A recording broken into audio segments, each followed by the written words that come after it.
Sempre fui tratada como se não tivesse voz dentro da minha própria família. Tudo que eu dizia ou queria era ignorado, e quando finalmente recebi algo que era só meu, eles tentaram arrancar isso de mim como se eu não tivesse direito algum. No início, pensei em ceder, como sempre fiz, mas algo dentro de mim mudou. Foi então que enfrentei ameaças, invasões e até processos, só porque me recusei a obedecer como antes. Eles acreditavam que poderiam me controlar para sempre, mas esqueceram que eu já não era mais a mesma. O que aconteceu no tribunal mudou tudo, e no fim, a decisão não trouxe apenas justiça, trouxe também a libertação da minha vida inteira. Olá, seja bem-vindo ao canal Histórias Surpreendentes, curta e se inscreva nesse canal, aproveite e ative as notificações. Comente aqui de qual cidade você está assistindo, vou adorar saber e deixar um coração no seu comentário. Desde a infância, eu estava acostumada a ser a pessoa que cedia. Dentro da minha família, sempre foi mais fácil aceitar o que me impunham do que enfrentar discussões. Eu emprestava o que me pediam, ajustava meus planos para agradar, deixava passar as pequenas injustiças para evitar brigas. Com o tempo, esse padrão deixou de ser uma escolha e se transformou em uma prisão invisível.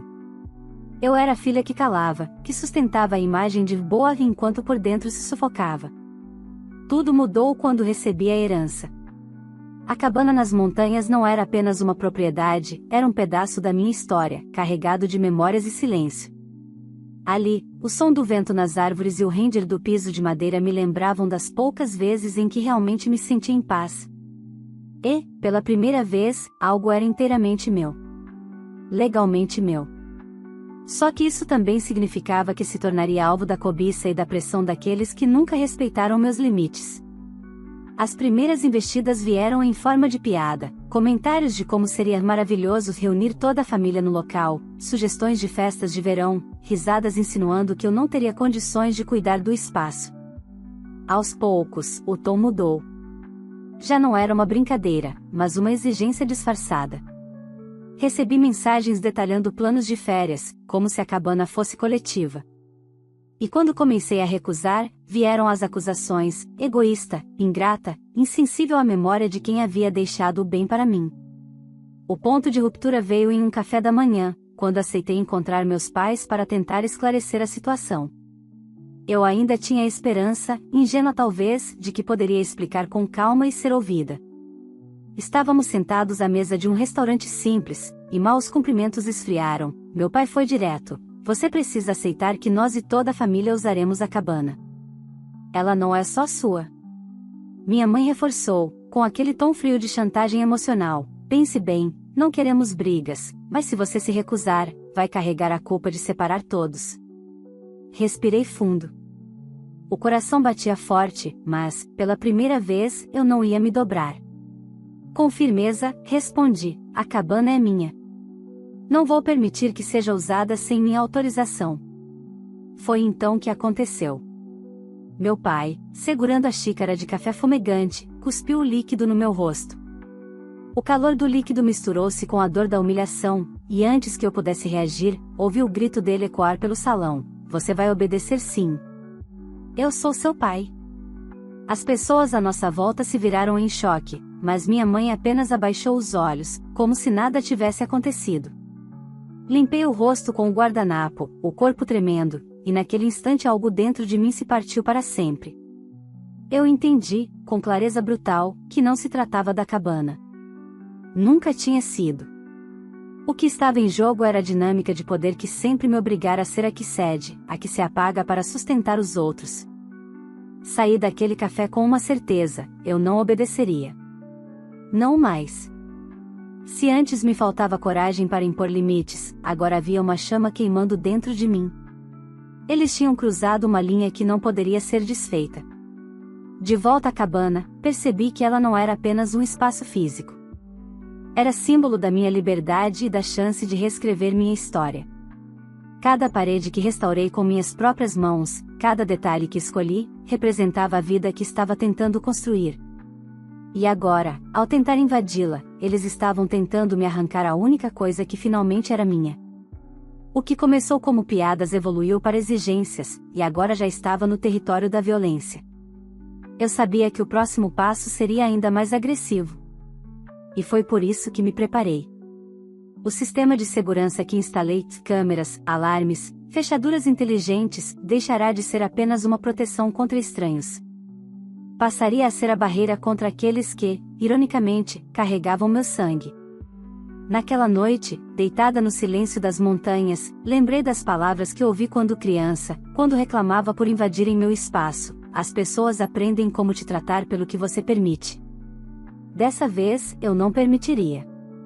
E, mesmo que isso significasse enfrentar meu próprio pai e toda a família, eu estava pronta para sustentar meu limite. O que viria a seguir não seria apenas uma disputa por uma casa. Seria a luta da minha vida. Depois do episódio humilhante no café da manhã, eu sabia que nada seria como antes. A xícara de café que meu pai cuspiu em meu rosto não carregava apenas líquido quente, mas o peso de uma vida inteira em que eu era forçada a obedecer. Quando fechei a porta da minha própria casa naquela noite, não a cabana, mas o lar que conquistei com meu próprio trabalho, senti o coração latejando de raiva e também de clareza. A diferença entre o que era meu por direito e o que eles julgavam ser deles nunca estivera tão nítida. Eu tinha minha casa na cidade, comprada com esforço, economias e noites de trabalho exaustivo. Era o espaço onde construí minha independência e, de certa forma, minha identidade. A cabana herdada vinha como um acréscimo, um presente inesperado que eu havia transformado em refúgio e projeto pessoal. Não precisava daquele lugar para viver, mas precisava para existir. Era a ligação entre quem eu fui e quem eu estava me tornando.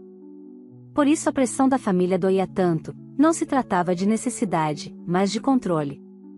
Eles queriam me dobrar de novo. Os dias seguintes foram silenciosos, pelo menos em aparência. Mas o silêncio era carregado. Meu telefone não parava de vibrar com mensagens de parentes, todas com o mesmo tom passivo-agressivo. Pense nos seus sobrinhos. Seu pai não merece ser contrariado dessa forma. Você precisa aprender a compartilhar. Eu não respondia. A cada notificação ignorada, sentia uma força nova crescendo em mim. Ainda assim, a angústia não me deixava dormir. Eu caminhava pela sala da minha casa, olhando para as paredes que construí sozinha, lembrando de cada detalhe comprado com suor. O contraste entre meu esforço e a ousadia da família em exigir acesso a algo que não lhes pertencia era insuportável. Por isso decidi reforçar os limites. Voltei à cabana no fim de semana seguinte e revisei cada centímetro do sistema de segurança. Testei câmeras, troquei senhas, instalei uma nova fechadura digital e configurei notificações diretamente no meu celular. O portão ganhou uma corrente extra, e a sensação de segurança finalmente me permitiu respirar. Não era apenas a defesa física do lugar, era a defesa da minha história. Na noite em que terminei as instalações, sentei-me no alpendre com uma xícara de chá e ouvi o silêncio das montanhas. Ali, no meio da escuridão pontuada por vagalumes, decidi algo crucial: não me importava mais com o que diriam. Não me importava se me chamariam de ingrata ou fria. Eu não abriria mão do que era meu. Mas a paz não durou. Dias depois, fui surpreendida por uma ligação em tom de ultimato. Minha mãe, com a voz carregada de falsa calma, disse: "Seu pai está muito magoado. Ele quer resolver isso como família. Vamos passar o próximo feriado na cabana. Esperamos você lá." O sangue gelou nas minhas veias. Eles não estavam pedindo, estavam informando. Planejavam ocupar o espaço sem minha permissão, como se minha negativa no café não tivesse valor algum. Respirei fundo e respondi: "Vocês não têm autorização para entrar. Se insistirem, assumirão as consequências." Do outro lado da linha, o silêncio durou alguns segundos, até que minha mãe suspirou e desligou sem dizer mais nada. No dia seguinte, as provas de que falavam sério chegaram. Um grupo de mensagens em massa descrevia planos: quem levaria comida, quem ficaria em qual quarto, até quem dormiria no sofá da sala. Tudo orquestrado como se eu fosse apenas uma sombra sem voz. Foi nesse momento que percebi que estava diante de uma guerra silenciosa, mas real. Eles estavam testando até onde poderiam ir. Entre a raiva e o medo, outra lembrança me atravessou: eu sempre tinha duas casas agora, duas estruturas sólidas que representavam minha luta. Minha casa na cidade era a base da minha independência prática. A cabana, a base da minha independência emocional. Se eu permitisse que tomassem essa última, seria como se arrancassem minha alma. Por isso, convoquei forças para o que sabia que viria. Passei noites inteiras revisando documentos legais, a escritura, registros em meu nome. Consultei advogados discretamente, sem comentar nada com conhecidos. Precisava estar pronta, porque conhecia a arrogância da minha família. Eles não aceitariam um não sem transformar isso em guerra. Na semana seguinte, acordei com as notificações do sistema de segurança. Um carro havia estacionado na entrada da cabana. Minhas mãos tremeram ao abrir o aplicativo e ver, pelas câmeras, figuras conhecidas caminhando em direção à varanda, carregando malas. O coração disparou. Era apenas o começo. A imagem congelada no celular parecia saída de um pesadelo. Meus pais, junto de outros familiares, descarregando malas diante da cabana como se fossem donos. O portão estava trancado, a corrente reforçada, mas eles não se intimidaram. Um dos meus tios começou a examinar a tranca, enquanto minha mãe observava com os braços cruzados, e meu pai gesticulava com irritação. O tom de voz dele, mesmo abafado pelas câmeras, transmitia a velha arrogância: nada vai nos impedir de entrar. Senti o estômago embrulhar. Parte de mim queria desligar o celular, fingir que nada estava acontecendo, mas outra parte, a parte que havia despertado no dia em que o café quente atingiu meu rosto, não deixaria mais espaço para a covardia. Peguei o carro e dirigi até lá. Cada quilômetro percorrido aumentava a tensão. Eu sabia que o que estava prestes a acontecer não seria apenas uma discussão, mas uma declaração definitiva de quem eu era agora. Quando cheguei, eles já haviam forçado a corrente. O portão estava aberto, e as malas alinhadas na varanda. Meu pai me olhou como se fosse o verdadeiro dono do lugar, a expressão carregada de desprezo. Finalmente apareceu. Disse, cuspindo as palavras como se eu fosse a intrusa. Minha mãe tentou suavizar, mas a voz estava carregada de manipulação: estamos apenas mantendo a tradição. Você não pode ser tão dura, filha. Olhei ao redor e vi meus primos já explorando o quintal, rindo, como se aquilo fosse um parque de diversões. Dentro de mim, a raiva queimava, mas o medo tentava puxar de volta. Inspirei fundo e disse com firmeza: vocês não têm autorização para estar aqui. Essa propriedade é minha. Se não saírem agora, vou chamar a polícia. O silêncio que se seguiu durou poucos segundos, mas pareceu uma eternidade. Então, meu pai deu uma risada seca. Polícia? Repetiu com deboche. Você enlouqueceu? Vai chamar estranhos contra a própria família? Se for necessário, sim. Respondi, a voz mais firme do que eu imaginava ser capaz. O clima ficou pesado. Alguns primos pararam de rir. Minha mãe balançou a cabeça, como se eu fosse uma criança mimada.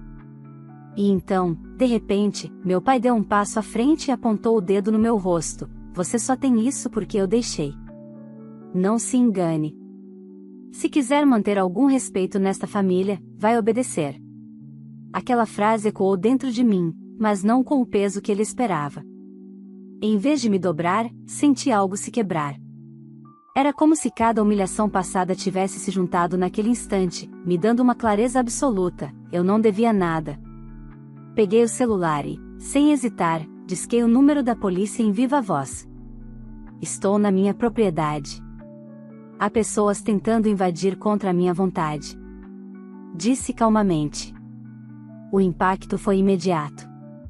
Minha mãe correu até mim, tentando arrancar o celular da minha mão, mas recuei. Meus tios começaram a murmurar, inseguros, e meus primos olharam entre si, assustados. Mas meu pai permaneceu parado, firme, como se ainda tivesse controle. Você não vai fazer isso. Disse, quase em sussurro. Não contra nós. Já fiz. Respondi, encarando-o nos olhos. Os minutos que se seguiram foram tensos. O som distante da sirene rasgando o silêncio das montanhas pareceu cortar o ar. Vi meu pai perder parte da arrogância quando os carros da polícia estacionaram em frente à cabana. Os agentes desceram, sérios, perguntando quem era o proprietário. Levantei a escritura que havia trazido comigo justamente para aquele dia. Está tudo registrado em meu nome. Declarei, entregando o documento. A cena seguinte foi surreal. Meus pais, acostumados a controlar tudo, agora precisavam ouvir da boca de estranhos que estavam errados. Um dos policiais explicou, em tom firme, que invadir propriedade privada era crime, independentemente de laços familiares. A cada palavra, eu via o rosto do meu pai endurecer, incapaz de aceitar. Minha mãe tentou se justificar, falando em tradição, memórias de família, mas o policial cortou, a lei é clara. Se insistirem, podemos levá-los. Foram obrigados a se retirar. Carregaram as malas de volta para os carros, e o silêncio deles parecia mais pesado do que qualquer grito. Antes de entrar no veículo, meu pai se virou para mim e rosnou: "Você vai se arrepender disso." A ameaça ficou no ar, mas eu não me abalei. Fechei o portão, ativei os alarmes, e quando finalmente fiquei sozinha, minhas pernas tremeram tanto que precisei me apoiar na parede. Eu havia vencido a primeira batalha, mas sabia que a guerra estava apenas começando. Naquela noite, deitada no sofá da cabana, olhei para o teto e senti um misto de medo e libertação. Pela primeira vez, eu havia enfrentado meus pais de frente. E mesmo que a retaliação viesse, e eu sabia que viria, não havia mais volta. O celular vibrou com uma nova mensagem. Era do meu pai. Apenas uma frase curta: "Você não sabe com quem está mexendo." Segurei o aparelho, o coração acelerado, mas em vez de pânico, senti a centelha de uma força que nunca antes havia me pertencido. Na manhã seguinte ao confronto, acordei com o coração ainda acelerado. A cabana estava silenciosa, mas o peso da ameaça do meu pai ecoava como um trovão dentro de mim: "Você não sabe com quem está mexendo." Durante anos, eu havia cedido para evitar exatamente esse tipo de frase. Agora, depois de finalmente resistir, percebia que ele não descansaria até me ver de joelhos. Ao sair para o quintal, encontrei marcas de pneus frescos na terra. Eles haviam dado meia volta, mas o rastro da invasão ainda estava ali, como uma cicatriz. Um frio percorreu minha espinha.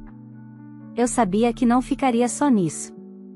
Gente como eles não recuava diante da lei, apenas procurava outra forma de atacar. Voltei para minha casa na cidade naquele mesmo dia. O plano era retomar a rotina, ir trabalhar, fingir que a vida seguia normal. Mas a realidade foi bem diferente. Assim que entrei em meu lar, encontrei um envelope jogado por baixo da porta. Não havia remetente. Apenas meu nome escrito com letras apressadas. Dentro, uma folha dobrada em 4: "Desista da cabana. Você não aguenta lutar contra todos." O sangue gelou. A letra parecia de um primo distante, alguém que raramente tinha contato comigo, mas que sempre fora próximo dos meus pais.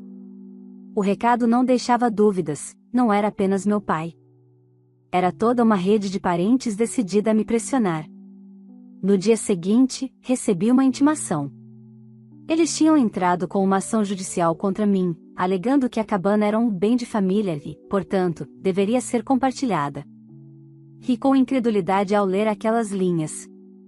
Eles sabiam que a escritura estava em meu nome, que o testamento era claro. Mas não se tratava de justiça, e sim de desgaste.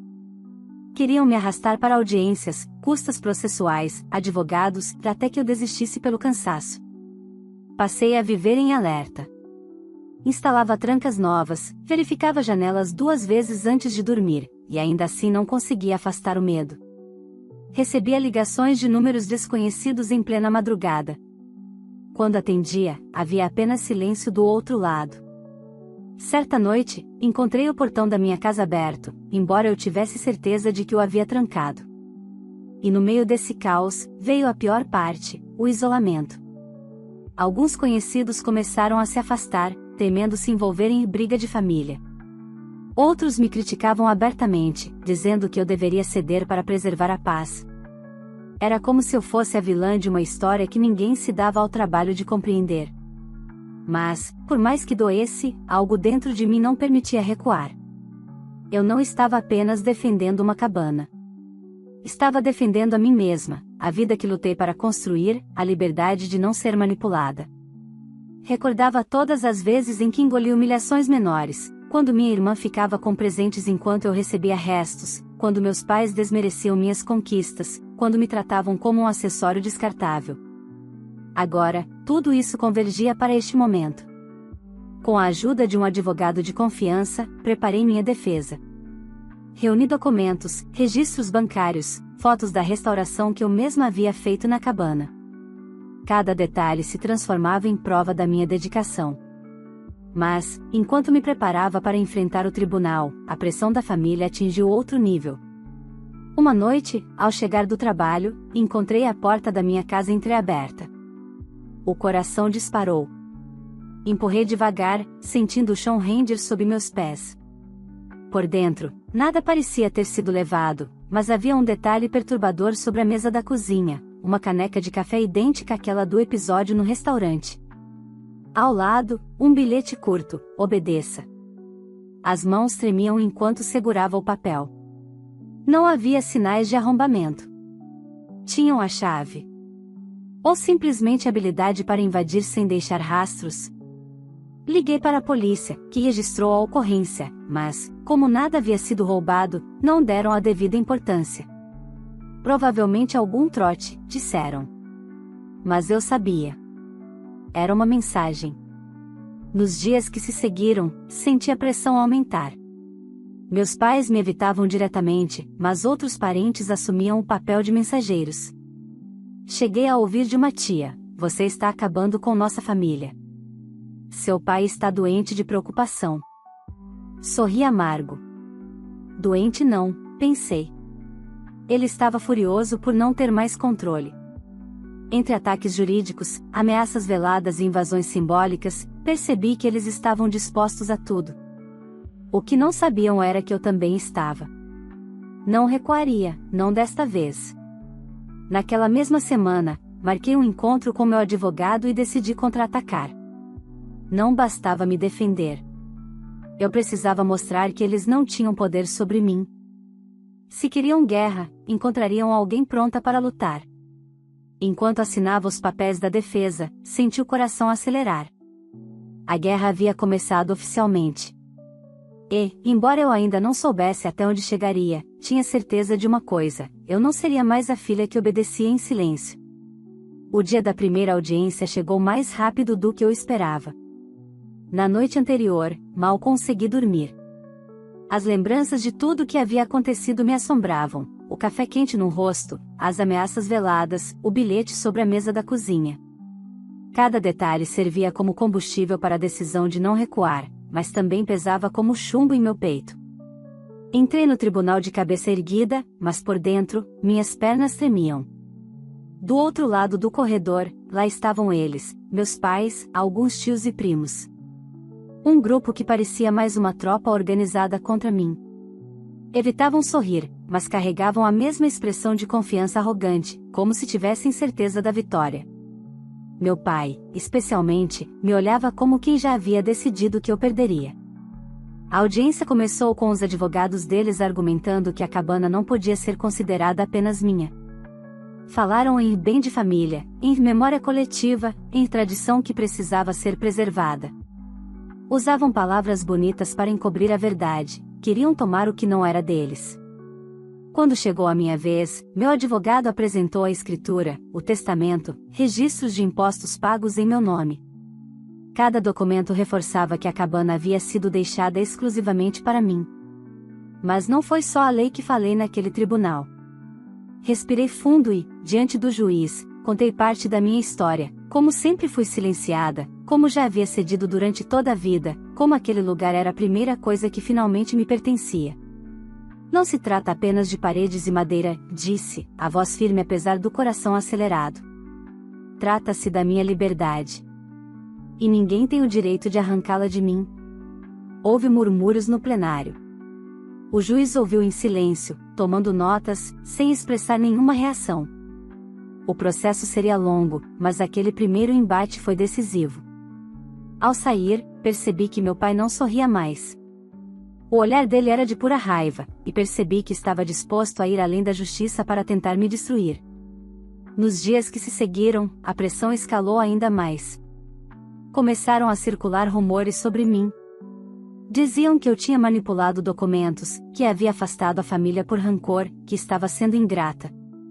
Até mesmo conhecidos distantes repetiam mentiras, sem saber ou sem querer saber a verdade. O isolamento se intensificava, e eu me via cada vez mais sozinha. Mas, no meio dessa tempestade, percebi que não estava completamente desamparada. Alguns vizinhos da cabana, que me viram reformar o espaço com minhas próprias mãos, se ofereceram para testemunhar. Mostraram fotos antigas, lembranças de quando eu passava dias sozinha pintando as paredes, consertando o telhado, plantando flores no jardim. Essas provas humanas, vindas de pessoas sem laços de sangue, mas que sabiam da minha dedicação, fortaleceram ainda mais meu caso. Enquanto isso, meus pais não recuavam. Passaram a aparecer na frente da cabana em horários aleatórios, estacionando o carro como se quisessem marcar território. Certa vez, chegaram a trazer cadeiras de praia e se sentaram na frente do portão trancado, como se fosse um protesto silencioso. Eu assistia pelas câmeras de segurança, o coração em disparada, mas não cedia. Foi nessa época que recebi a pior ameaça. Ao voltar para casa numa noite chuvosa, encontrei a porta novamente entreaberta. Dentro, tudo parecia intacto, mas no chão da sala havia uma foto antiga, eu criança, com um laço no cabelo, sentada no colo do meu pai. Só que a foto estava rasgada ao meio. No verso, escrito em letras firmes, "Você continua sendo nossa. Não se esqueça." Aquela noite chorei como não chorava há anos. Mas, entre lágrimas, uma chama se acendeu. Não era medo, era determinação. Eles podiam tentar me intimidar, mas não podiam mais me controlar. No tribunal, a guerra jurídica seguia. E em uma das sessões, o juiz deixou claro, a documentação estava sólida em meu favor. Era apenas questão de tempo até a decisão final. Ver a expressão de derrota se insinuar nos rostos deles foi um alívio momentâneo. Mas o que mais me marcou foi quando meu pai, ao sair do tribunal, sussurrou ao meu ouvido: "Prefiro morrer a aceitar isso." A frase me gelou, mas também me deu a certeza de que ele já estava perdendo. A batalha que travávamos não era apenas por uma cabana, mas pela autonomia que ele nunca quis me dar. De volta à cabana, sentei-me no alpendre, olhando para a mata ao redor. O silêncio parecia diferente agora, não era apenas calmaria, era resistência. Cada parede daquele lugar carregava a marca da minha luta, e eu sabia que estava prestes a chegar ao clímax. A última audiência se aproximava, e com ela, a decisão definitiva. Ou eu manteria o que era meu por direito, ou eles conseguiriam arrancar a única coisa que realmente simbolizava a minha liberdade. Naquela noite, fechei os olhos e prometi a mim mesma: não importa o que aconteça, não vou mais viver como a filha que se cala. O dia da decisão final amanheceu cinzento, como se o céu refletisse a batalha que se desenrolava dentro de mim. Ao caminhar pelo corredor do tribunal, cada passo parecia ecoar lembranças de uma vida inteira, os sussurros de que eu não era suficiente, os risos às minhas custas, a mão pesada que sempre me empurrava para a sombra. Agora, pela primeira vez, eu estava ali não como a filha submissa, mas como a dona do meu destino. Quando o juiz entrou na sala, o silêncio foi absoluto. Meus pais estavam do outro lado, rígidos, acompanhados de advogados caros e parentes que vinham como plateia. O semblante do meu pai era de pura tensão, o da minha mãe, de frieza calculada. O processo já havia se arrastado por meses, mas naquele momento, tudo se resolveria. O juiz começou a leitura da sentença. Cada palavra parecia cair em câmera lenta. Ele reconheceu a validade do testamento, confirmou a escritura em meu nome e deixou claro: a cabana era exclusivamente minha. Não havia espaço para interpretações. Não era um bem coletivo, não era um lugar de memória compartilhada, não era uma herança repartida. Era minha. As palavras finais foram como um trovão: fica reconhecido o direito pleno e exclusivo da requerida sobre a propriedade. Meu coração disparou. Um nó se formou na garganta, mas não chorei. Apenas fechei os olhos por alguns segundos, deixando a sensação de vitória se espalhar como um bálsamo. Do outro lado, a reação foi devastadora. Meu pai empalideceu, como se tivesse perdido o ar. Minha mãe apertava os lábios, tentando manter a postura, mas não conseguia esconder o ódio estampado no olhar. Alguns primos cochicharam entre si, indignados. Mas não havia mais nada a fazer. A lei havia sido clara. Ao sair da sala, senti os olhares queimando minhas costas. Meu pai se aproximou e murmurou com a voz carregada de veneno: "Você acabou com essa família." Respirei fundo antes de responder. "Não. Vocês fizeram isso sozinhos quando tentaram me destruir. Eu apenas me defendi." A frase ficou no ar como uma sentença paralela. Foi naquele instante que percebi: a batalha não era só pela cabana, mas pela minha identidade. Pela primeira vez, eu não era mais a filha que se dobrava. Nos dias que se seguiram, houve silêncio. Nenhum telefonema, nenhuma visita inesperada, nenhuma mensagem deixada debaixo da porta. Era como se eles tivessem desaparecido, engolidos pela própria vergonha e derrota. Mas, em vez de solidão, senti alívio. Voltei para a cabana na semana seguinte. Caminhei pelo jardim que eu mesma havia cultivado, toquei as paredes que pintei com minhas próprias mãos e me sentei no alpendre para observar o pôr do sol. O silêncio das montanhas não era mais ameaça, mas consolo. Aquele lugar era meu santuário, a prova viva de que eu havia conquistado algo que ninguém poderia tirar. Ainda assim, não era apenas a vitória material que importava. O verdadeiro triunfo estava dentro de mim. Eu havia descoberto minha própria voz, aquela que durante anos foi abafada por imposições e chantagens. Aprendi que defender o que é meu não é egoísmo, mas sobrevivência. E, sobretudo, entendi que laços de sangue não justificam abusos. Alguns vizinhos passaram para me cumprimentar.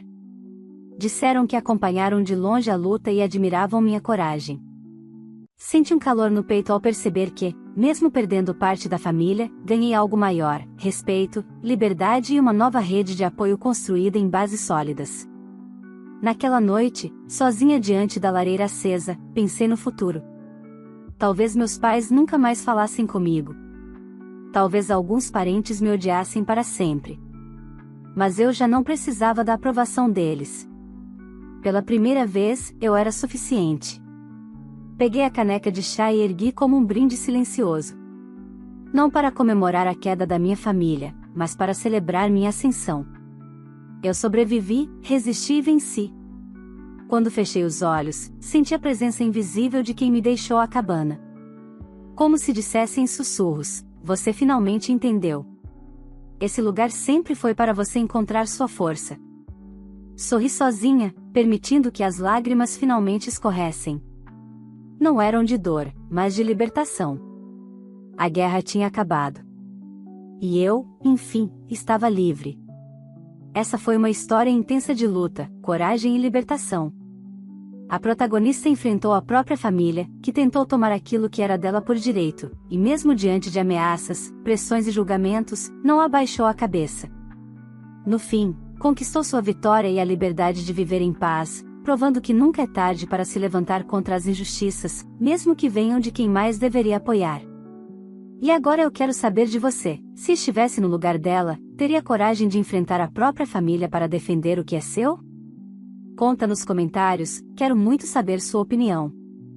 Ah, e me diga também de qual cidade você está assistindo esse vídeo, para que eu possa passar lá nos comentários e deixar um coração especial no seu.